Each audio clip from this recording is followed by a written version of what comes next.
Nou, beste mensen, hier achter mij, wellicht zien jullie het wel, dames en heren, is het hoofdkantoor van Opvion. En 30 mei is Limburgs Mooiste en laat Opvion nu de trotse hoofdsponsor zijn van Limburgs Mooiste. En waarom heet het Limburgs Mooiste? Omdat het een van de mooiste tochten is die je kunt fietsen. En het is niet alleen een mooie tocht, het is ook een verschrikkelijk gezellige tocht. En het is voor iedereen.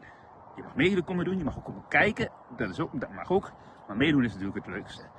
En het kan in alle vormen. Dus je kunt gaan mountainbiken, je kunt gaan gravelen, je kunt op de weg fietsen. Het is zelfs een familietocht, dus je kunt je kinderen meenemen, je opa's en je oma's, je schoonmoeders, je grootmoeders, je overgrootmoeders. Iedereen kan gewoon meedoen. En dat maakt het zo leuk en gezellig. Dus ik zou zeggen, allemaal meedoen. Je hebt nog een maand om je voor te bereiden. Voor oprijden is het half werk, zeg ik altijd. Dus ik zie jullie daar allemaal heel graag. Ik ben alvast een beetje aan het trainen. Dat ik met goede beentjes aan de start sta. Ik hoop dat jullie dat ook doen. En ik kijk er in ieder geval alvast heel erg naar uit. Ik hoop jullie ook. Zie jullie dan.